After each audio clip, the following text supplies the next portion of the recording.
Have seichel, we use it. Yeah, if we don't have seichel, we don't use it. Hashem gave us a brain and we use it. We try to use it. You have to understand something. The easiest thing to use your brain for is understanding information. Gathering data, knowing stuff requires intelligence, and not everybody was given those gifts naturally. For some people it's hard. But the easiest part of the use of the mind is collecting information, just knowing stuff. It's far more difficult to know what to do with that information, right? To process the information, to this is true and which information is false. But even that's not that difficult. Even though today we're all so inundated with information, a lot of us are literally information overload. We're information intoxicated. We just know too much. The world allows us to know so much. So to figure out what information is true and relevant is harder than simply collecting information. But then there's something called wisdom. Wisdom is intuitive information. Wisdom is the kind of information that mathematics, that science, that an orderly formed method of problem solving simply doesn't provide. And wisdom comes from the soul. Wisdom comes from the neshama. But wisdom is enhanced, our ability to be wise and to have a sense of what's true and false and right and wrong in complicated situations has to do with how we live. You know, if a person lives a life that's very superficial, if a person lives a life that's very material, if a person lives a life that's very showy, so when they come to situations where they need their guts, need their insides, their viscera to make a call, they don't have access. They don't have access. If people live refined lives, purer lives, lives that are based more on principle and some degree of purity and refinement, so the access to the wisdom tool, the ability to have intuition, is increased. In other words, the smartest people aren't always the most right. Sometimes the smartest people are the most wrong. The people who are the most right are the people who are closest to the truth. And the truth is God. And the truth is righteousness. And for that, smart helps, but it doesn't always, it's not enough. You have to have wisdom. And some people are smart, some people are wise, yeah, but a Rebbe has got another set of tools altogether. Beyond intelligence, beyond the ability to discriminate between what knowledge is useful and not useful, knowledge is true and knowledge is false. And even beyond the ability to intuit, that means to know things that are intellectual, but they're not intellectual. You have to just judge from your guts. There is something called the neshama, soul. Using words which you could relate to, we call it divine inspiration, ruach hakodesh. There's such a divine inspiration, a sense of the world based on in tuneness with the neshama, with the soul. The neshama is godly. The neshama is godliness. I don't know how godliness works. You know why? Because I don't have access to that level of me. The best I can do is use my brain, and unfortunately, when it comes to intuition, I don't have such good intuition. A Rebbe is in touch with his soul the way you're in touch with your brain. It's a whole different. It's like a sixth sense. You know, people talk about in the animal kingdom other animals that have six senses. It's very, very hard for us to know this because we only have five. So if we're studying an animal and they're showing us indications that they're using some kind of technique, using some kinds of organs to assess their environment, using other things other than hearing, seeing, smelling, tasting, and touching, we don't know what we see. We decide, you know, this animal has a sixth sense. We don't know. It's a word that we use. The neshama is a sixth sense. The soul knows in a very different way. And how the soul knows, I don't know, but the soul knows on a higher level, a different plane. A Rebbe lives there. That's what a tzaddik is. A Rebbe, he's got a great brain, he's got a great heart, he has an incredible set of senses, of eyes and ears and nose and mouth and hands and feet. In other words, he's a very, very developed human being. But what distinguishes him from the rest of us is that in addition to all of that, he has access to a different dimension of what a human being is that allows him to know things literally on the level of the spirit. Or to say it in perhaps different, my neshama is smart, but I'm only smart if my neshama goes into my brain, because I only use my physical brain to manifest the intelligence within my soul. My heart, and I know this is a bit of a question, but we'll leave it for different time. My heart is impassioned. My heart can be excited, yes. But my heart is only going to be excited if the passions in my soul are going to rest in my heart. Meaning to say, my neshama is available to me only through my body. Imagining having access to the neshama not through the body, direct. That's what a soul means. That's what a neshama means. That's what a Rebbe is. It's just a different person. Hashem gave him all kinds of tools. God gave him gifts that we don't have. But in addition to all the gifts God gave him, he worked incredibly hard. A Rebbe, a tzaddik, is a human being who, first of all, is a servant of God. I mean, you guys are growing up in Lubavitch. You've never seen him at the Rebbe. So you get a diet, you get a brainwashing of a Rebbe all day and all night. He was such a great man, he was such a smart man, he was such a nice guy. All the wonderful things they tell you about the Rebbe. I think there's two things they never tell you. Number one, he wasn't always a nice guy. He could be pretty tough when he needed to be, very tough when he needed to be. And number two, the Rebbe's maximum toughness was directed at self. The Rebbe pushed himself. The Rebbe pushed his body in an indescribable way. The Rebbe's wife testified that the man fasted before he became a Rebbe, when he was a nobody living in France and living in Germany, fasted all the time. He never ate, he never slept. She was married to him. And within 3-4 months of their wedding, there's a whole exchange of letters between the Rebbe's wife and the Rebbe's father, where she complains to the Rebbe's father, the guy don't eat. I married this young man.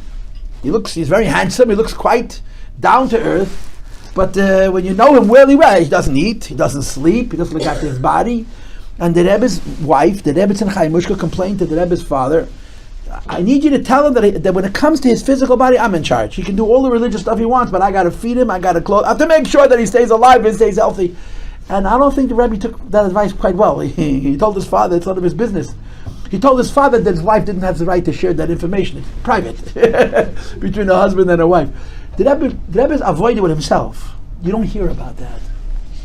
And it puts you in a position where you're missing a very important link in understanding the health, the groundedness of the Chossid Rebbe relationship. A Rebbe is first of all a servant of God.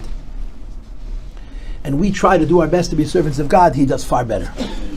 He drives himself, he pushes himself, he has no mercy on his body. You know the story that a Yid once told the Rebbe, it seems to me that you're fasting today. And the Rebbe's reaction was, you can tell? The man knew the Rebbe was fasting because he refused to drink water. But the Rebbe was saying, you can see it on my face? In other words, am I that tired? Am I that exhausted? Is there so much fatigue that there's physical symptoms of my fasting? And what the Rebbe was implying was that if people could see I'm fasting, maybe I'll stop. We don't always get that part. And I think getting that part is important, because to understand the Rebbe, you have to first understand his personal avodah. The Rebbe is a Jew who, as a human being, pushed himself and drove himself in every way. Hashem gave him an incredibly powerful goof, because what the Rebbe did to his body, a human being can't live. You got to live until 90. You can't live to 20. He broke that body and pushed that body. By the time the Rebbe became a Rebbe, when he was almost 50 years old, that body was so purified, that body was so halified, that body was such a tool for godliness in the highest levels. But this is what a Rebbe is. But being a Rebbe means being in touch with the soul. And when you come in the proximity of a Rebbe, when you go to the oil, what happens is, you read a piece of paper, you say a bunch of words, and that's about it, right? You leave the note and you hope that something magic is going to happen. Everybody tells this is a special place. You come back a second time and a third time and a fourth time, because you see that when you visit the oil, something happens. I personally, when I go to the oil, I feel peace. In the Rebbe space, I feel such harmony and such peace. And I find it so ironic, because the Rebbe was the ultimate pusher. The Rebbe didn't make you feel comfortable. He made you feel quite uncomfortable. When you visit the oil, when you go into that little space, you feel this incredible peace. That's just my experience.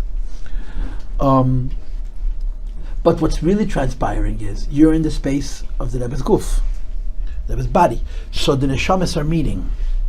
The neshamas, the souls are meeting on a level which doesn't require a body. You can't use your mind without your brain. You can't use your emotion without your heart. You can't use your power to see. I'm talking about this, the power to see in the soul without the eyes. You can't use the power to hear without the ears. But there are powers of the neshama that don't need the guf. They're outside of the guf. And they meet directly. It's called neshama min neshama ne'etzeles.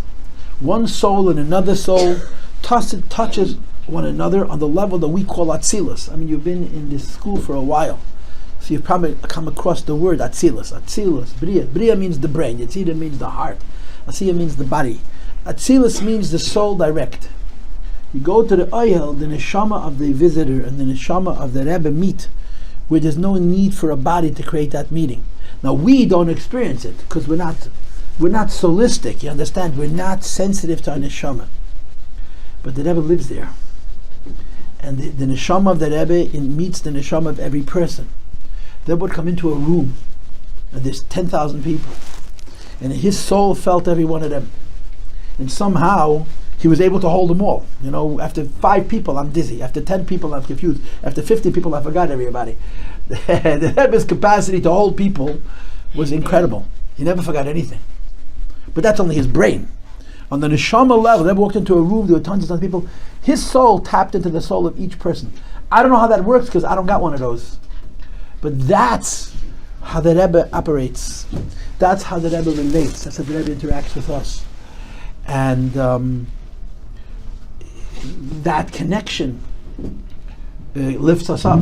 That connection makes us better. That connection moves us towards taking our religious life, our daily religious life, far, far more seriously. In any case, I started in the middle of the speech, okay? I want to, so to speak, start from the beginning. I want to give you a little bit of background. There's an old Chabad expression that says, it's a Yiddish expression that says, a Rebbe is a geborene Zach, nicht ka geborene Zach. You don't become a Rebbe because there's a vacancy. That's not how it works. You know, the United States needs the president, his term ended, or chas v'shalom, something else happened to him, so you put somebody in a seat, whatever it is, the vice president, the secretary of state, the chief justice, whatever the order of succession is. You don't fill a position of a Rebbe because there's a chair. You either got it or you don't got it. A Rebbe is God creates Rebbes. God creates these massive souls, massive neshamas, that are from a different world altogether, and plants them in this world strategically over the course of history, just enough to keep the Jewish people alive. Moshe Rabbeinu was such a soul, yeah. David HaMelech was such a soul. There are many of them, but not that many, you understand? The Eivish Almighty planted the Rebbe right after the Holocaust in a world of Jews that was very, very broken. And it was also reeling. It was spinning out of control. And the direction was only down. It was only negative. It was only sad. It was only self-pitying. And this man came into this world and he began to push us up, to make us positive, to push us up, to push us up, to push us up. And one person at a time, he got us to believe him. He got us to believe him, that there was a future and that it's bright and there were allowed to think positively, we're allowed to think about tomorrow, not just about yesterday. And he healed a generation of Jews. He turned their minds around towards positivity and towards the future. And he gave wisdom and he gave very, very practical advice to help people one at a time figure out how to redirect their lives towards the future. We are now 73 years in. And the Jewish world is a very, very different Jewish world than it was in 1950. And it's impossible to imagine, it really is, it's impossible to imagine how the Jewish world would look if you just take this one man out of our post-Holocaust world. It's unfathomable. You know, we think Lubavitch is only one community, there's other communities. The Rebbe was the torch for all the leaders of other communities, whether they admitted it or not. They drew strength from here. I was at a Fabrengen last night, and late in the night, a rabbi tells me a very interesting story. One of the most prominent Chassidus in New York is called Bobov. They number thousands of families today. So he tells me, this rabbi, he used to work with me in yeshiva, that in 1952, someone that he knew was standing in the hall outside the Rebbe's room, and he could overhear in the Rebbe's room a man talking to the Rebbe in Yiddish with a Galician accent, with a Hungarian Yiddish, and he's crying. He's really, really upset. And he hears through the door, you know the story? He hears through the door how the Rebbe says to this young man, Junger Mann weinisht. Et wart vadir a meluche äußeren Schwell. Young man, stop crying. A kingdom is awaiting you outside the threshold of this door. And this Yid who's repeating the story is outside, and he hears these words. And the Yechidus goes on, and this man continues to cry. And after about 10 or 15 minutes, the door finally opens, and out emerges the Bub of a Rebbe. And as he's standing by the door, the Rebbe says to him, remember what I told you. There's a kingdom awaiting you on the other side of the threshold of this door. The Bub of a Rebbe became a very successful Rebbe. What a story. I'm just giving this as an illustration. The Rebbe carried the Jewish people. I'm biased, and I'm brainwashed, and I'm closed-minded, and I'm not objective. And this is the unobjective, objective truth. The Eibishter planted this Rebbe, and he turned the Jewish people's psyche around, and he lifted us up. And his job is not finished. You understand? His job is, he's so busy. He's busier now than he ever was, and we see his influence wherever we look. We see his presence all over the world. And this is why we mark this date, Yud Shvat. It's not a once upon a time. It's not a once upon a time. It's a here and a now, and an us. I always tell people that we sit around and talk about the Rebbe. We're not talking about the Rebbe. We're really talking about ourselves. When we talk about the Rebbe, we're not talking about the Rebbe. We're talking about who I am because of him. And that's really, it's always true. And it's especially true on a day like today. But anyway, let me see if I can try. Let me try a third time, if I can start from the beginning of the story. The key point of all of this talking in circles is to understand that a Rebbe is not just a coincidence. This doesn't happen. Everything that happens in the world is by the divine hand. God does it. But the big stuff that happens in the world, he certainly does. And the Baal Shem Tov was a big stuff, you understand. The Baal Shem Tov was a huge person, a huge soul, incredible soul. Planted logistically by God Almighty in the world close to 300 years ago, who initiated and fathered and inspired what we call today Chassidus as a whole. And he brought with him a whole bunch of these incredibly powerful souls. And he planted them over a period of whatever it is, 250 years, to give the world the koyach that we would need to survive really the darkest period in our history. You could make a good case that the last 250 years have been the hardest and the darkest in our history. It's hard to say that because there's a lot of dark and a lot of hard, but this has been very hard and very dark. And these tzaddikim carry the Jewish people. They carry the Jewish people. And these neshamas, these incredibly great souls, are planted, they're placed where they're placed to do what they need to do to hold us. So here's a story. There was a Jew who lived in Shanghai, China. He was the rabbi of Shanghai, China. There was a Meir Ashkenazi. He was a Lubavitcher Chossid. He lived in Lubavitch. I don't know how, but he had in his possession an original manuscript, a Ksav Yad Kodesh, an original manuscript of a talk of the previous Rebbe. The previous Lubavitcher Rebbe, whose name was Rabbi Yosef Yitzchak, whose yahrzeit is today, spoke very briefly. His talks were very short, but he wrote very elaborately. Our Rebbe wrote very short and talked very long. The previous Rebbe wrote very short and talked very short, wrote very long. So he could sit at a fabrengen, speak for 5 minutes, and then when you give him the transcript, he took a pen, he X'd out what he wrote, turned over the page, and he wrote 25 pages of what he meant to write. So a lot of the previous Rebbe's talks he wrote himself. Meir Ashkenazi somehow had an original manuscript of the previous Rebbe's of Fabreng. In that Fabreng, there's a story. There was a Chossid whose name was Reb Menachem of the city of Dubrovna, which is someplace in Russia. Reb Menachem was a very, very great Chossid. He had been by the Alter Rebbe as a young man. He was from the greatest Chassidim of the Middle Rebbe. And when the Tzemach Tzedek became a Rebbe, the third Lubavitcher Rebbe became a Rebbe, he did not go to the Tzemach Tzedek. Why not? They were study partners. They were buddies. They were chavedim. They grew up together. And he had the same kind of mind, an incredible great mind. And here the Tzemach Tzedek studied Torah together, and he just couldn't imagine himself becoming a disciple of his former study partner. They were equals. Anyway, he has a dream. And he sees the Alter Rebbe, his first Rebbe. And the Alter Rebbe says, why don't you have a Rebbe? So Reb Boruch says, what do you mean, why don't I have a Rebbe? Because God took him. You passed away, your son passed away, I'm out of Rebbes. And the Alter Rebbe said to him in the dream, which is repeated in the Sikha, go to Lubavitch, there's a Rebbe there for you. And then the Rebbe adds, the previous Rebbe writes that the Alter Rebbe says in the dream, Menachem בהוה, Menachem Chossid. Menachem now and Menachem later. Menachem in the future. He was living in New York, in Queens, when the Frierdiker passed away. When the Frierdiker passed away, anybody with half a brain knew who the next Rebbe is. It wasn't even a question. And there are all kinds of reasons why all of this was delayed. The Rebbe Rayat, Frierdiker passed away on Shabbos. The funeral was on Sunday. Tuesday, he already visited the cemetery. 2 days after the Levaya, 3 days after the passing of the previous Rebbe, the Rebbe made his first of thousands of trips to the Tzion, of the Frierdiker Rebbe.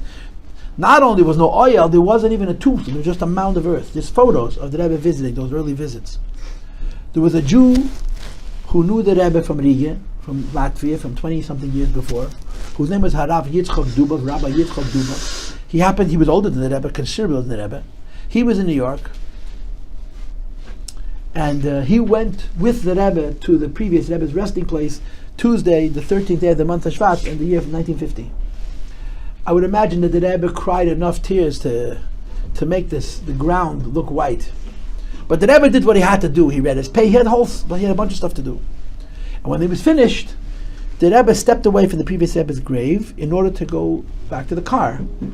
When he steps away, Rabbi Dubov steps forward, and he says to the Rebbe in Yiddish, until now was the Rebbe, and now it's you. It was 3 days after the Previous Rebbe passed. He was the first person to tell the Rebbe, until now was the Rebbe, and now it's you. So the Rebbe snapped back. The Rebbe leapt. Don't even think about it. The Rebbe's alive. Don't even think about it. The Rebbe's living. Don't even think it. So there's a whole story how the Rebbe became a Rebbe. But this Rabbi Ashkenazi was living in Queens, and he had the Sikh in his possession. So when he started to hear that the Rebbe is balking at the possibility, the Rebbe came to 770, and he had a problem. I'll tell you what his problem was. The Rebbe had a habit of taking things and not giving them back. Especially these kinds of things. He wanted the Sikha back. So he said, listen, Rabbi, I want to show you something, but I need you to tell me before I give it to you that you're going to return it to me. And he, in those times, he was able, later on, the Rebbe took something, he kept it, and forget, you were very happy for the Rebbe to have it. He wanted it back, probably, because in case the Rebbe would deny it, he wanted to show it to someone else, So he showed the Rebbe the Sikha. The Rebbe gave it back to him. And the Rebbe thanked him for it, and the Rebbe sort of decided that this wasn't enough of a proof, A story with the Alter Rebbe. The Alter Rebbe comes to Chossid to a dream, and we know the story because the previous Rebbe tells it. Menachem now, Menachem later. This is a story. There's another story with this same Rabbi Ashkenazi, which is not that important, but it's also fascinating. In Israel, there was a holy rabbi.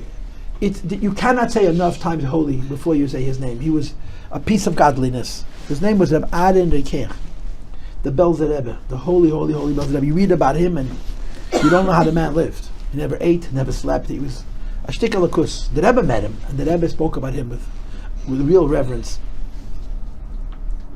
Reb Meir Ashkenazi, this same Rabbi Ashkenazi's parents, hosted the Belzer Rebbe when he ran away from the Nazis in 1944. He was living in Hungary, and when the Nazis took over Hungary, he escaped Hungary he went south, he went through, I don't know what countries there, Romania, Yugoslavia, Turkey, Syria, Jordan, Lebanon, Syria, Lebanon, Palestine. He went on land, he didn't go by sea. And when he came to Israel, he had no place to stay. The Ashkenazis had a very large apartment, and they hosted him for 3 months. So when he left, he said goodbye, and he said, do you need anything? So they told him, yeah, we have a son living in Shanghai, and they didn't even know he was alive.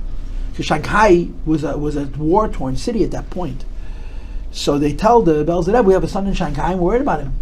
So the Belzer Rebbe tells them, when he comes to Israel, tell him to come and see me. So they knew for sure he's alive, because the Belzer Rebbe knew everything. There were no mistakes with this man.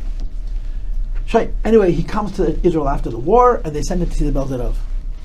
The Belzer Rebbe lived in Tel Aviv. The Belzer Rebbe wanted to live amongst the Freie Yidden, Dafke, amongst the secular Jews. That was his thing. He didn't live in Yerushalayim, he lived in Tel Aviv. And people waited for weeks to go see the Belzer Rebbe. But this Meir Ashkenazi comes to the house and says, the Belzer Rebbe asked to see me. So they put him right to the front of the line. He went into the Belzer Rebbe. The Belzer Rebbe was happy to see him. They verbrenged a little bit. And the Belzer Rebbe asks him, do you have any needs? Do you have any needs? He says, no, I'm good. You sure? There's nothing that you need? He said, well, I'm having trouble with my eyes. My eyes are bothering me. The eyes are bothering you? Here's the solution. You should always make Havdalah and Kiddush yourself on red wine, which is a known segula for eye problems. You should never eat dairy, no milchiks at all. And you should never visit a cemetery. Okay, the Belzer Rebbe says Kiddush Havdalah and red wine, no dairy, no cemetery. So okay, Kiddush Havdalah and red. A person like that gives you counsel, you follow. He moves to New York. The previous Rebbe passes away, and he was older than the Rebbe. He was an elder Chossid. He was probably in his 60s or 70s at that point.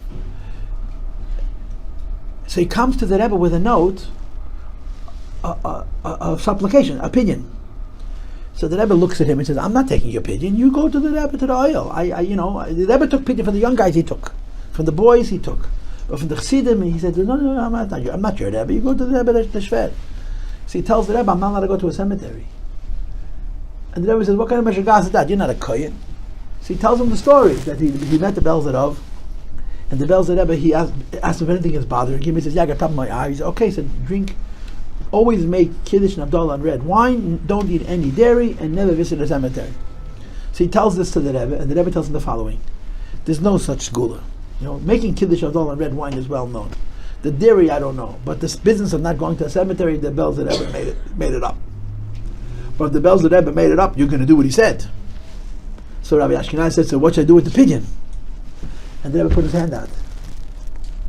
It was the first pigeon the Rebbe took from a Chossid, the first one. So people who knew the Belzer Rebbe will tell you that the whole setup was for this. That when the Belzer Rebbe told his parents that when your son comes, send him to me. And when he came, he asked him what's bothering him, and he made 3 rules. He did it all because he knew the Belzer Rebbe had that kind of Ruach HaKodesh that the Rebbe wouldn't take upon, and the Rebbe, he was going to force the Rebbe to take a pigeon by telling one of his Chassidim, you're not allowed to visit the cemetery. In other words, if you understand who the holy Belzer was, you understand that it's conceivable that he contrived the whole thing that the Rebbe should take a pigeon. And this is the first story. What's the second story? The second story is that the Tzemach Tzedek, the third Lubavitcher Rebbe, had 7 sons and 2 daughters. The second Lubavitcher Rebbe, the Mittler Rebbe, had 7 daughters and 2 sons. The third Lubavitcher Rebbe had 7 sons and 2 daughters. Of his 7 sons, according to Jewish law and according to tradition, the succession belongs to the oldest.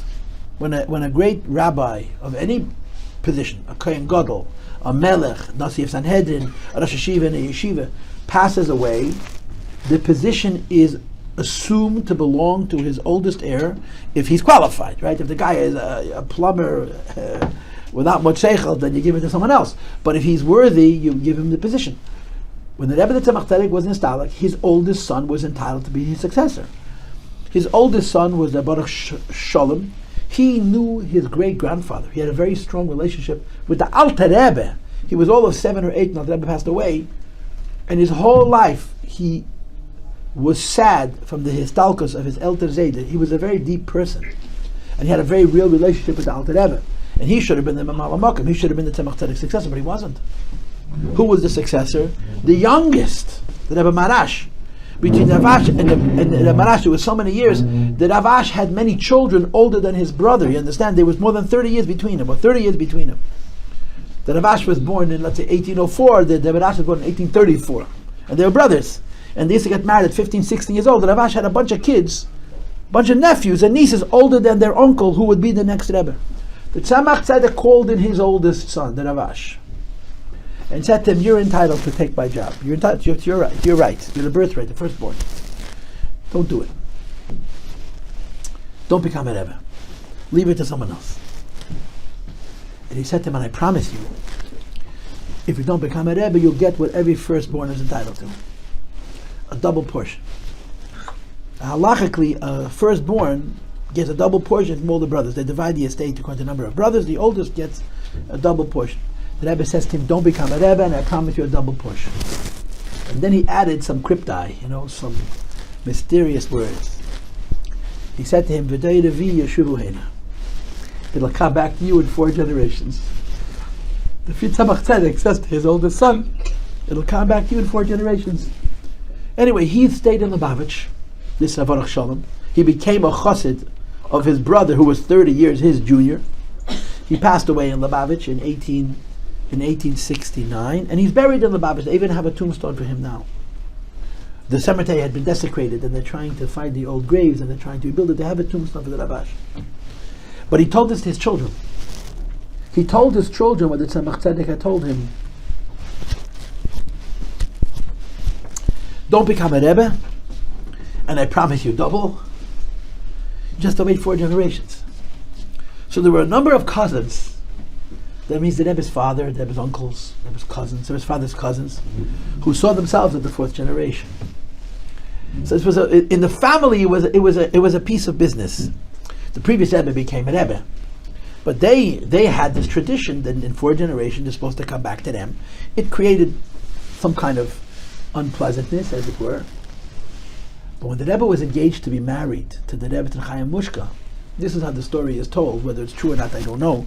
The Rebbe's father told the Rebbe's mother, "I miscalculated. The 4 generations don't start with the Tzemach Tzedek. The 4 generations start with the Ravash, and the Rebbe is the 4th generation." So the Rebbe's becoming a Rebbe was predicted by the Alter Rebbe, and it was predicted by the Tzemach Tzedek. You get it? That's the second story. And the third story is the most crazy of all. Evidently, and evidently means A, I don't know, B, I don't want to tell you. The Rebbe's shidduch was a very complicated affair. The Rebbe and the Rebbetzins' marriage had a lot of complications. They were engaged to be married about 5.5 or 6 years until they finally got married. Now there were all kinds of reasons, including the fact that the previous Rebbe was almost killed by the Stalinists, and there was no money and there was no peace of mind. But there were other things that were going on behind the scenes. The Rebbe's shidduch was very complicated. It was complicated for a variety of different reasons. Like I said, a lot of it I don't know, thank God. A little bit I heard, which is probably not true anyway, I will not tell you. But the shidduch was very complicated. But the story was recently disclosed. I heard the story 25 years ago. And there's 3 separate confirmed sources for this story. In other words, people who were in the previous Rebbe's house when this happened in 1923, who were witnesses to the story. It was a known story. The Rebbe came to see the Rebbetzin. The Rebbe was 20, and the Rebbetzin was 21. By the time they got married, he was 26, and she was 27. But when they dated, they were very young, relatively young. The Rebbe was 20, and she was 21. And they met a few times. The Rebbe didn't only meet his future wife, he met his future father-in-law. The Frierdiker Rebbe writes to his daughter, "I spent a week with your chassan, and I diligently studied Parshas Mendel." And the previous Rebbe, I spent this whole week studying this section of Mendel. I think I got him figured out a little, the previous Rebbe writes. I think I got him figured out a little. And he also writes, and he's quite impressed with what he sees by us also. Anyway, the Rebbe's mother came to the previous Rebbe's house in Rostov and moved in. She spent a few weeks in the home. And she observed. She wanted to see what kind of home. She wanted to see if this is the kind of home they want their son, especially a son like this, to marry into. At the end of her visit, she went to the previous Rebbe and said to the previous Rebbe, "My husband has authorized me to agree to the shidduch. I have the power of attorney to agree to the shidduch." In other words, this was a long, long time ago when people were really, really primitive and foolish and unmodern and un-Western and unsophisticated. Parents help choose a bride for their sons, and they help choose a groom for their daughters, which is so senseless. The boy and a girl should go out and fall in love and they should see a lot of stars and then they'll live happily ever after, of course. But the reasonable thing of actually deciding if it makes sense, if it's sustainable, if it could work, that's really, really primitive. They were primitive, you see. That was sarcasm in case you didn't understand. The Rebbe's mother goes into the previous Rebbe and says to the previous Rebbe, I have my husband's authority to agree to the shidduch, but there's a condition. What's the condition? I need a dowry. A son like this is not free. It's going to cost you. Geld, not 50 cents. A lot of money, tens of thousands of dollars. So the previous Rebbe says to the Rebbe's mother, I have no money. It was the Soviet Russia, and every dime went into chadorim, to yeshivas. There was no money. There was no money. The Rebbe lived in poverty, the previous Rebbe. So she says to her future mechutin, I'm not talking about money. I'm talking about succession. The deal is you got to tell me now that he's after you. Which is really bold. It's so unchassidish. It's so unromantic. It's like, every Rebbe is Mashiach, and here this guy comes along and says, forget Mashiach, he's next, A lot of Chassidim are unhappy that the story is even told, but it's published in books today. It's not only it's undeniable, the story's out there. So the Rebbe agrees. The previous Rebbe agrees. So she says to the previous Rebbe, I want it in writing. And the Rebbe says, in writing, I'm not giving it to you. I'm not putting it in writing. I can't. So different Chassidim, different sources of the story have different suffixes, what the Rebbe said. And I think they could both be true. One person said that the Rebbe said, Chassidim van alleen verstehen. The Chassidim will know themselves that the Rebbe is the next Rebbe, which is of course how it played out. And the other end is that the Rebbe said in Yiddish, by uns a word is a word. By us, by tzaddikim, a word is a word. In other words, most people, if I tell you I'm going to do something for you, even if I say I promise, I have no halachic obligation, none, because words are nothing. If we shake hands, for example, and especially if we raise a kerchief like you do by Avot, by Elchaim, you just bound it with an action. But words, the Gemara calls it pitputim milim yalma. Words are nothing. But by tzaddikim, by kedusha, words are as powerful as an action. So the previous Rebbe says to the Rebbe's mother, "By uns avar tzadvar, I give you my word." No, my words are as good as an action. Now, this really is a source of a lot of complications because other people were screaming, since when do you do this? You negotiate before you get married. You're going to be next 7. There's 3 daughters, there's 3 son-in-laws. How do you, what's this? But that was the deal. The previous Rebbe agreed. Why? Because the previous Rebbe was a pretty smart guy, and the previous Rebbe understood that he's not getting 3 son-in-laws like this. The sons are all wonderful people, very holy, righteous people. But a Rebbe is eine. He's getting one like this. But it created trouble. Now, fast forward 27 years. The Rebbe and the Rebbetzin finally get married. And the word finally is very apropos. They make it into New York.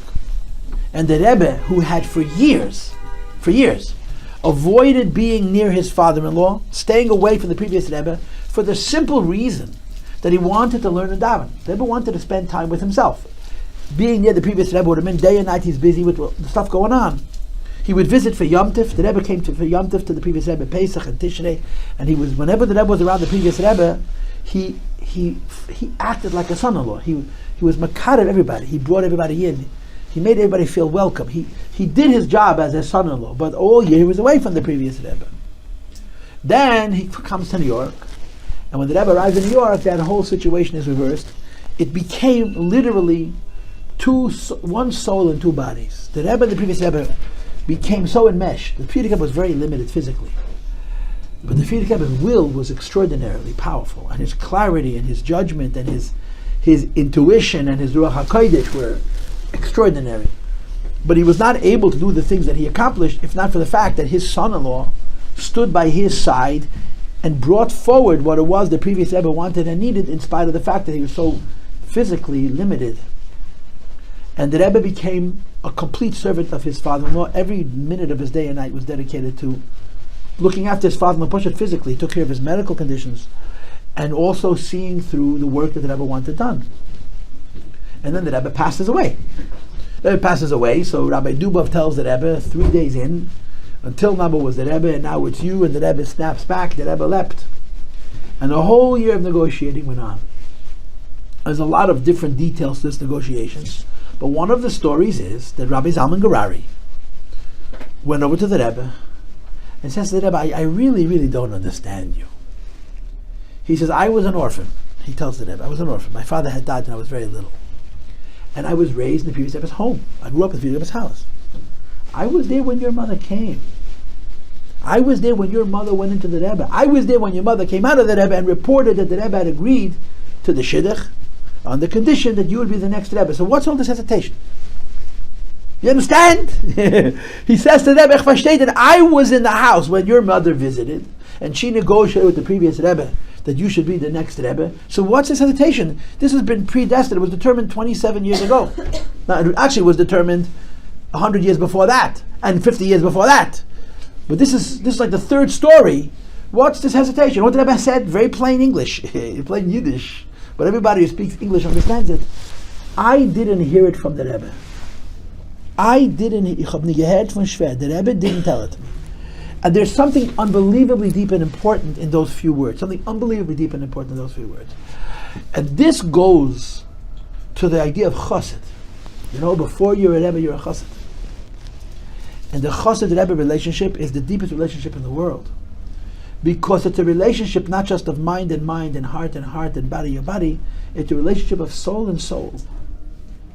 And when you're as great a soul as the Rebbe, and you're intimately involved with as great a soul as the previous Rebbe, those two souls are deeply enmeshed, they're deeply locked in. So you come to the Rebbe and you say to the Rebbe, you're the next Rebbe because you're the great-grandson of the Tzemach Tzedek. You know what he answers? Not interested. Not interested. You come to the Rebbe, you know, you're the next Rebbe because the Alter Rebbe predicted that there's going to be another Menachem and you happen to be Menachem. You know what the Rebbe answers? Not interested. You come to the Rebbe, your parents negotiated before you got married that you're going to be next Rebbe. You know what the Rebbe answers? Not interested. So what's it going to take? There's only one person whose instruction I follow. And that's my Rebbe. He never told me. That's the meaning of those words. He never told me. He never told me that I'm going to be a Rebbe, so there's nothing to talk about. This went on for several months. People said to the Rebbe, everybody knows you're supposed to be the Rebbe. There was only one candidate, honestly, truthfully, objectively. And the Rebbe finished. And his big excuse is, so after a few months, the Chassidim Pasha had enough of it. How many times are you going to say the same excuse? Come up with a new one. So on Lag BaOmer, you can figure from Yud Shvat to Lag BaOmer. Lag BaOmer is an year. Shvat, Oder, Nisan, year. It's about 3 months and 10 days. 100 days after Peter passed away, circa. A bunch of Chassidim went to the oil and they said to the previous Rebbe, would you tell him? This has got to stop, Tell him! The Chassidim all asked him to be a Rebbe, and all the Chassidim wanted to be a Rebbe, and his answer to our plight, to our request, to our desire is the Rebbe never told me. And talking to the Rebbe, talking to our wall, he was an incredibly strong-willed man. And he said no was no. And no doesn't mean if you'll try harder he'll change his mind. No meant you're wasting your time. Anyway, the Rebbe went to the oil that day on Lag BaOmer. Never used that excuse again. Never used that excuse again. That one was gone. He had other ones. But that excuse that he didn't hear from the Shvat was over. But this little story reveals something very, very deep and important. And it reveals something deep and important, which is not just a nice piece of history, but it's an insight into the Chossid Rebbe relationship. The Rebbe's mother was living in New York. The Rebbe's mother was living in New York. The Rebbe's mother knew from her husband that the Rebbe is supposed to be a Rebbe. There was no doubt in her mind. And I'm sure she shared that information with the Rebbe quite generously and probably more than once. And the Rebbe was so respectful of his mother. The Rebbe was incredibly respectful of his mother. But at the same time, he didn't take orders from her. The Rebbe didn't even take orders from his father, who was a Gadol B'Yisrael. The Rebbe's mother used to say to people, I know he's more his father-in-law than he is my husband. I got the picture. I'm not a fool. His Rebbe is not his father. His Rebbe is a Frierdiker Rebbe. And everything that the Rebbe did had to be through the previous Rebbe. And the previous Rebbe didn't tell him that it just wasn't going to happen. There's a fascinating letter from the Rebbe, the previous Rebbe, written to a Jew who lived in Chicago, whose name was Yankel Katz. Yankel Katz, I remember Yankel Katz. He was a clean-shaven man. He was a businessman, a multi-millionaire. And he lived like a pauper, lived in an apartment, mamish, like a middle class. His money belonged, the man was worth millions. The Rebbe had in his drawer an entire checkbook of pre-signed checks with no amounts. And the Rebbe wrote whatever he wanted. And he covered the checks. His children did not know they were wealthy until they were adults. They thought they were poor people, because that's how they lived. His daughter says to him, Papa, you have all this money, we can't afford to buy a house. And he would say, I'm a steward. The money isn't mine. I'm a shliach. The money has been given to me to distribute. He was very, very close to the Rebbe. So in 1943, he was involved in building a new Chabad shul in Chicago, which still exists today, called B'nai Ruve. The shul has moved more than once or twice. Yeah, but it was in a different location then. So he writes to the previous Rebbe a letter and says, we want to inaugurate the shul, and we decided that the guest of honor for the event of the inauguration of the shul is going to be your son-in-law, the Ramash, the Rebbe. Now, why did he write this to the Frierdiker Rebbe? Why? Because he was hoping the previous Rebbe would tell the Rebbe to go. So the previous Rebbe writes back to Yankel Katz. He says, I need to tell you something. My son-in-law is not a pushover. I need to warn you that he may not cooperate with what you desire, which was the previous Rebbe was saying, I'm not going to tell him to go. If he goes, he's going to go because he chooses to go. But if I know him, he's not going to Chicago. And he says to him, my son-in-law is very strong-willed, and he has to decide himself whether he's going to do something or not. So if he refuses you, don't take it personally. It's just who he is. And then the Rebbe adds, but I want you to know, I have from him so much nachas. He gives me so much satisfaction, so much. And the Rebbe goes on, the previous Rebbe, to list a whole bunch of wonderful traits about the Rebbe, because he didn't want Yankel Katz to hold it against the Rebbe that he refused him, and the Rebbe did not go to Chicago. He absolutely did not go to Chicago. But so the Rebbe writes, the previous Rebbe writes to this Yankel Katz, you should just understand that he may not cooperate with you, but he's the real deal. He's my favorite. I love him and he loves me. The bond between the previous Rebbe and the Rebbe was so deep. It was a very, very deep spiritual bond. From the previous Rebbe's end as a father-in-law and as a Rebbe to a Chossid, and from the Rebbe's end as a son-in-law and as a Chossid to a Rebbe. And the Rebbe took his marching orders from the previous Rebbe, period. That's it. And he was not going to sit on the throne of Lubavitch because the Alter Rebbe came to someone in a dream. He was not going to sit on the throne of Lubavitch because he was whatever number of generations from the Tzemach Tzedek's oldest child. He was not going to sit on the throne of Lubavitch because his parents negotiated as a condition to the Shidduch. He was going to sit on the throne of Lubavitch because that chair belonged to the Rebbe, the Shvat, to the previous Rebbe, who told him, sit, this is now yours. You should know that when the Rebbe became Rebbe, he was impossible. I wasn't around, but you hear the stories. He was impossible. He took on a workload which no Rebbe ever did. He worked day and night. The Rebbe would sit in his room, work all day long, and then at night, from 8 o'clock at night, sometimes till 6, 7 in the morning, 3 times a week, he would see people, LiYahadus. The Rebbe worked unbelievably hard. And the story goes means maybe it's true, maybe it's not true, but it's interesting, that the Rebbe's wife, the Rebbe Chayamushka, called to her home, the president in New York at the time, 3 senior Chassidim. And she said to them as follows. She says, all the Rebbitzins, all the wives of the Rebbes looked after their husbands. They pushed made sure they ate and slept. And they took care of the pushet. When the Rebbe took a haircut, the barber, the Rebbitzin came to make sure the haircut was good. When the Rebbe was fitted for a new kapata, the Rebbe bought shoes. The Rebbe didn't go to the store. They brought the shoes to his office. She was there to make sure that it looked good. She made sure the hat sat good on his head and the kapata was right fit. She took care of him physically, and he allowed her to do it. I mean, it's cute to think the barber comes to the Rebbe's office in 770, and she's there making sure that the haircut is perfect. Yeah, the mamish, that's how it was. The tailor came and she was there making sure the kapata fit. It shouldn't be too big, it shouldn't be too small, it should sit right. And she understood fashion. She made sure it was right. The Rebbitzin took care of the Rebbe. But she said to these 3 Chassidim the following: the Rebbitzins always were able to tell their husbands when it's enough. Meaning to say when they have to stop and rest. That I can't do. I'll look after him, but I'm not going to stop him. That's on you. But the Rebbe was unstoppable. But when you hear the stories, what you gather is like this. If the Rebbe is sitting at a fabring in public, and he's been sitting there for 10 hours, and he's pushing himself, and you walk over to the Rebbe in public, and say to the Rebbe, maybe it's time to retire, the Rebbe would put you in your place in the kind of way that you would think you'd never get out of your seat again. Because it was disrespectful. It wasn't the right time and place. If you asked for a meeting in private, and you discussed with the Rebbe's health, the Rebbe was actually quite open to the suggestions of Chasidim. And there's a pattern of this. I think it's a pattern. But sometimes, there's many reasons why, and perhaps one of the reasons is because of a little bit of a lack of respect. The Rebbe was in a situation where someone would say to the Rebbe in the middle of a public gathering, I think you got to stop. And the Rebbe pushed back every time. There never was, okay, maybe you're right. Never. And by the earlier Rabbeim, the wife would do that, or the mother would do that. And the Rebbe would usually say, okay, if the wife says I got to stop, I got to stop. You couldn't stop the Rebbe. There's actually audio tapes that you can hear.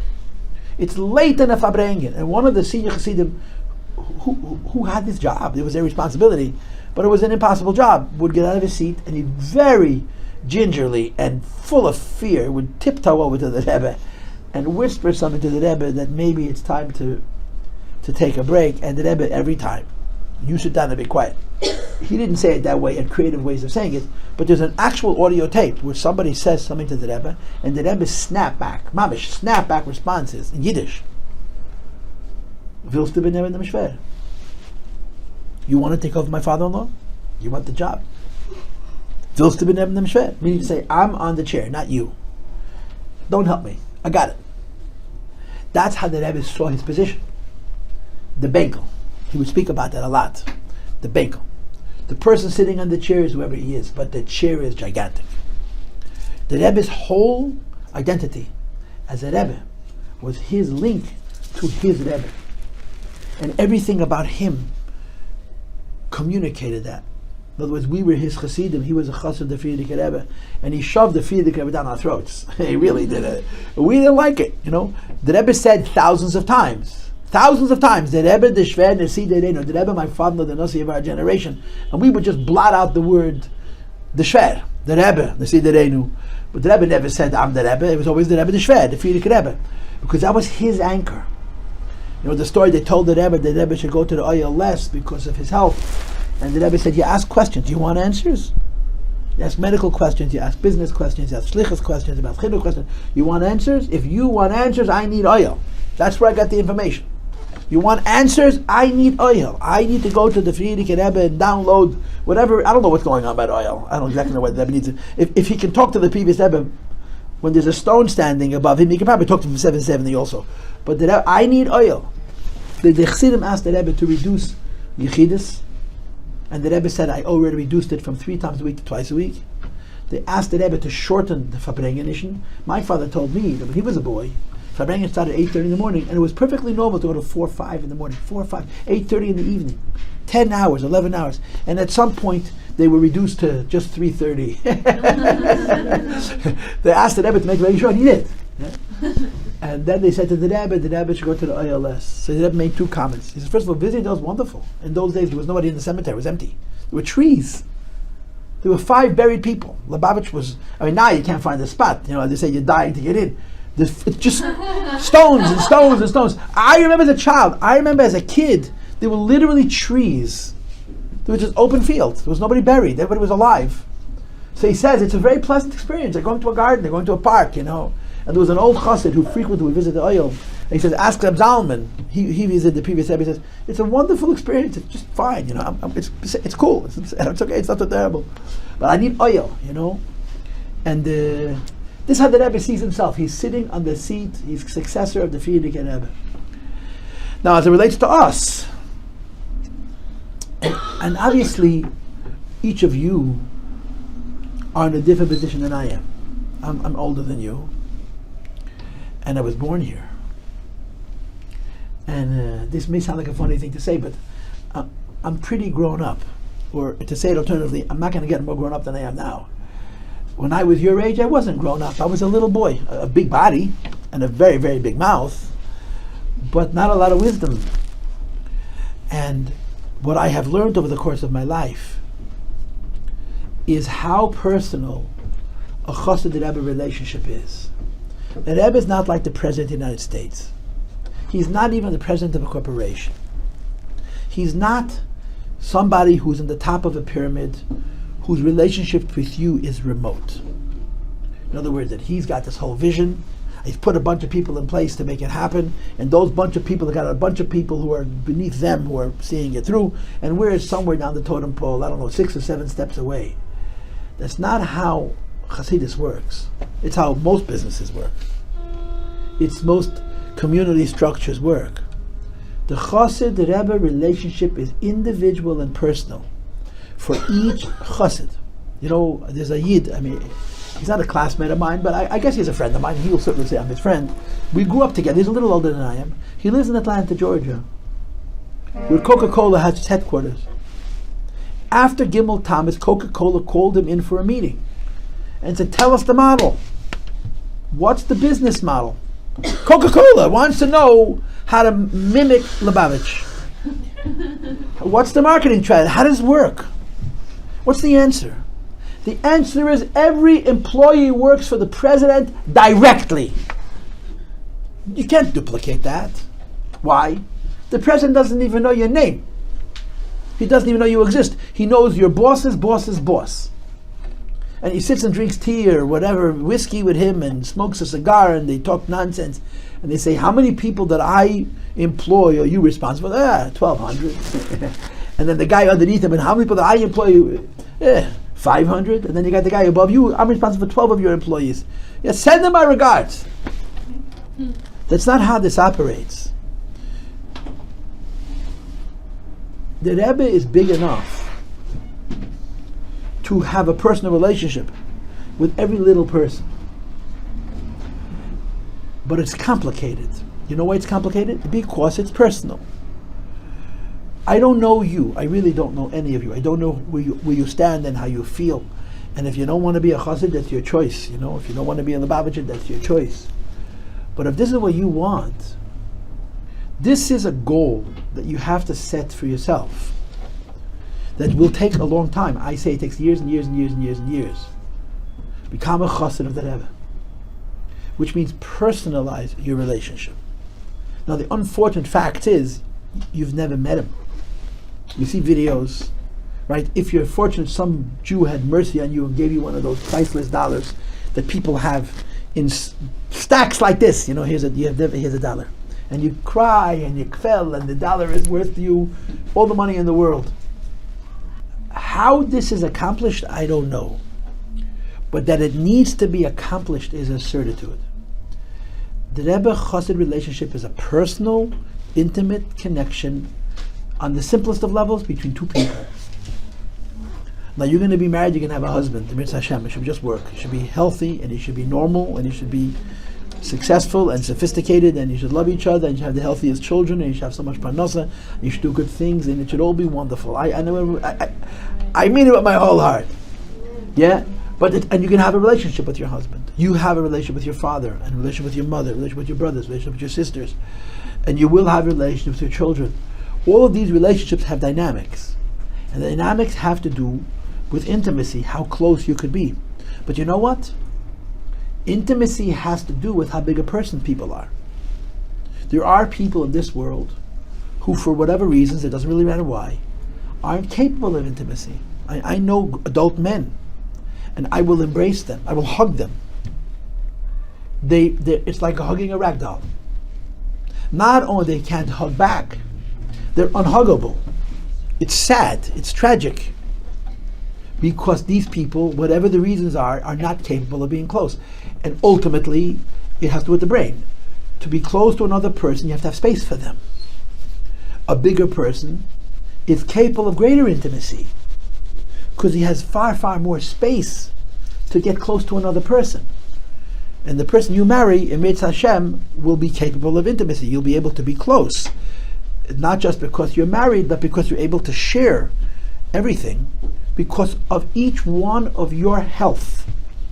You cannot be intimate with another person unless you're going to lie. I mean, this is not a psychology class, but it's common sense.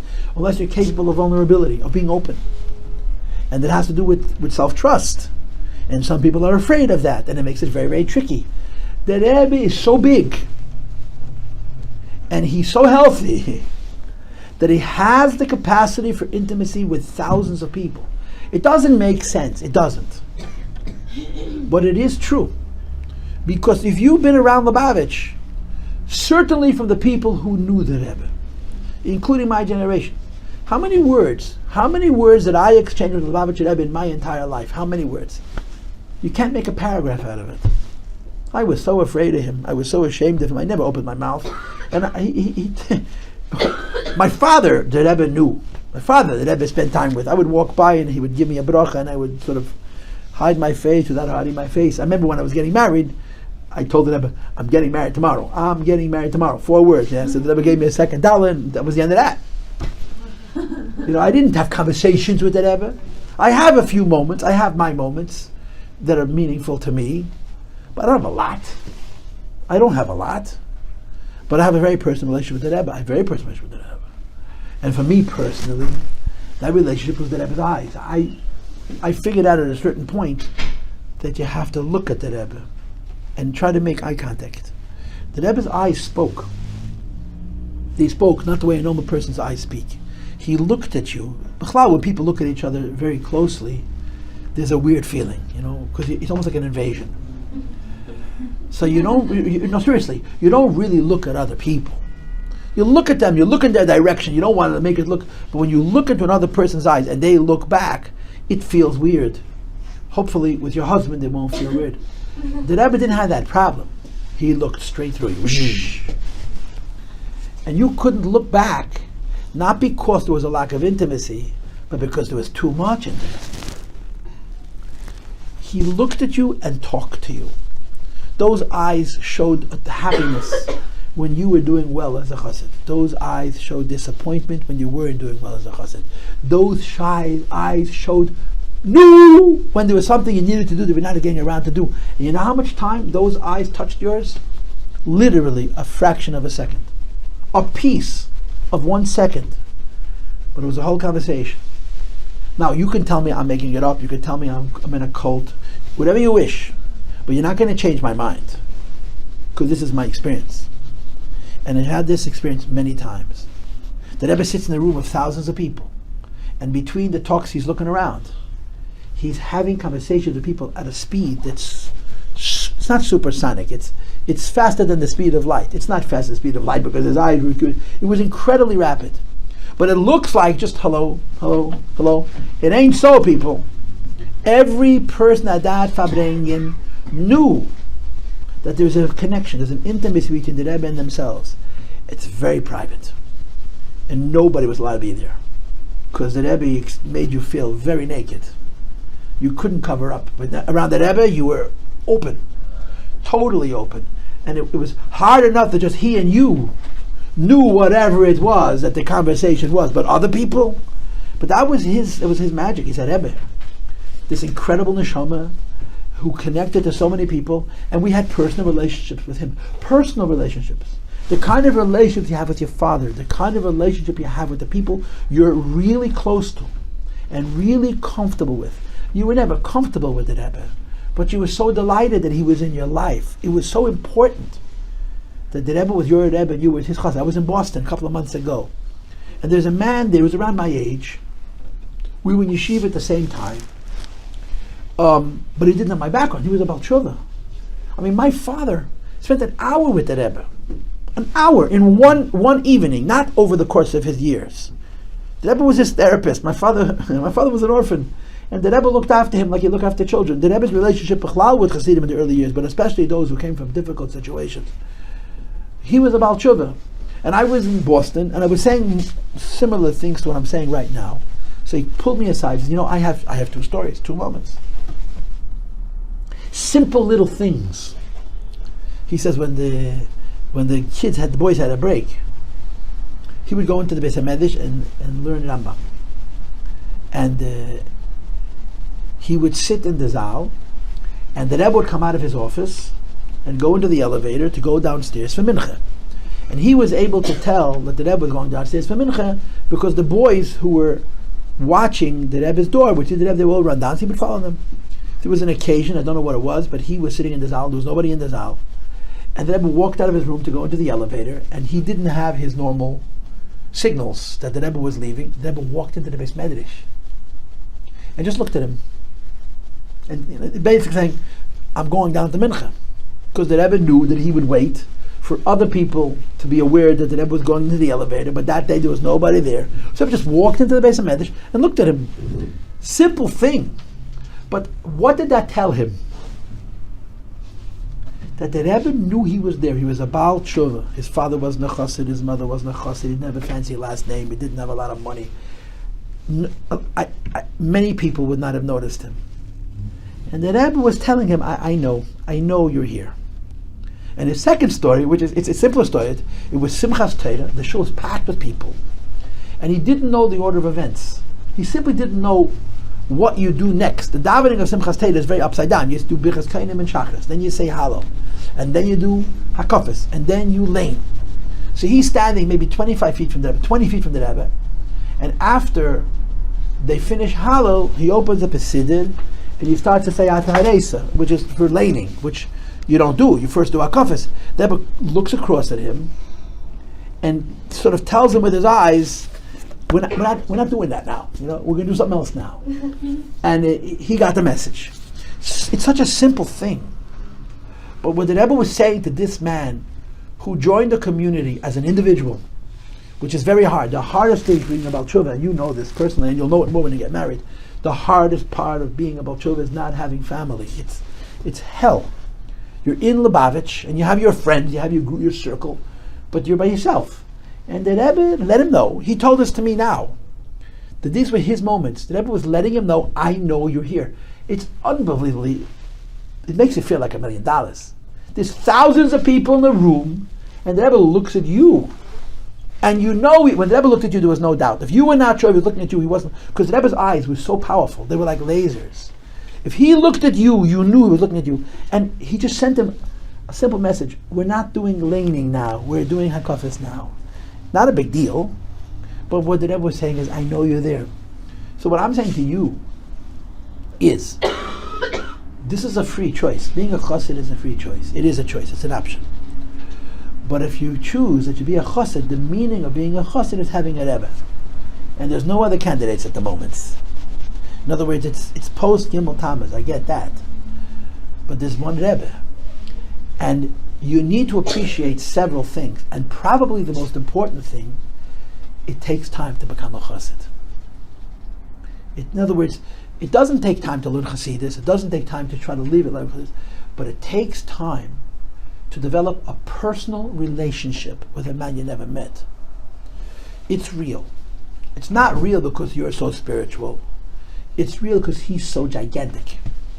He's so big that you will learn that there's room in his heart for you, there's room in his soul for you in the kind of way that you'll know that you're in his soul. But it's real. It's work. It's avodah. It's a decision initially, and then it's obviously trying to do the things that Rebbe says. But over the course of your life, the Rebbe will become more and more, not just realer and realer, more and more personal. He'll be your Rebbe and you'll be his chassid, and you'll know it and he'll know it, and nobody else needs to know. It's a challenge. What I'm saying to you is a challenge. And I'm not saying to you that you must do it. I'm saying to you that you must think about it. I'm just going to give you an example. My mother does not come from a Lubavitch home. My father's friends all married non-Lubavitch girls because there simply were no Lubavitch girls in America to marry. There were a couple, but they were chopped up real quick, you understand? My mother came from a modern Orthodox home. A very beautiful home. My grandfather was a beautiful Jew. My grandmother was a giantess. My mother was a great lady. But they were not Chassidim. They were very American. Americans are fair. Americans are honest. Americans are straightforward. And New Yorkers, on top of that, are no nonsense. Now, Chassidus is fair and straight and upfront and no nonsense. Maybe it's fair and straight, but Chassidus is full of nonsense. full of all kinds of shtick. Now, my grandfather and my grandmother, their grandparents were Chassidim, but not Chabad Chassidim. They were Chassidim of the Tzemach Rebbe's kids. I'm finishing in a minute. The children of the Divrei Chaim. This is a different kind of, it's a Galician Chassidus. It's a different style of Chassidus, a whole different form, a whole different Chossid Rebbe relationship. Chabad was very weird. Not my mother had no idea what Chassidus was. My grandfather knew that his grandfather was a Chossid, but my grandfather did not consider himself a Chossid at all. But he'd seen Chassidim. The greatest influence in his life was his Rosh Yeshiva, Mr. Mendelovich. He was a Chossid. But the Chassidus that he gave the guys was a little bit of warmth, a little bit of joy, a little bit of saying l'chaim, but there was no Chossid Rebbe relationship. There was none of that. And my mother met my father, and they got married. My mother had a hard time with Chassidus. She had a hard time with the way of life. She had a very, very hard time when we started going to school, and my father did not want us to learn Mordechai, at least to a certain age. We didn't learn any English. It was very hard for my mother. What do you mean? You raise kids in America, teach them how to read and write? And my father and her, when we turned 9 years old, we went to a different yeshiva, so we learned English, because my mother just wouldn't have it. But that was just me and my brother. The two younger boys, she was done. She was cooked. Whatever you want, no English, yeah, English. But she struggled with being a chassid for many years. And there's a lot of details to the struggle, I'm not going to tell you all. But it took her a long time to develop a relationship with the Rebbe. In other words, a relationship with the Rebbe means that my relationship with my Rebbe is not, he's the guy who gives rules and orders and I got to follow even when I don't want to. But this is good for me. It took her a very long time. Until my adolescence, until my teen years, for my mother to be not just a chassid in the sense I do what the Rebbe says, but that I have this intimate and personal relationship with the Rebbe. It takes time. It doesn't happen overnight. You start by learning the Rebbe's Torah. You start by doing the things the Rebbe encourages us to do, to live the way the Rebbe wants to live. You make frequent visits to the Ohel. You have fabrengens occasionally where you talk about spiritual things. But over time, you want to develop a relationship with the Rebbe where you know that the relationship is personal and intimate. It's a goal. It's a goal. It's a purpose. It's an end. Yeah? Okay.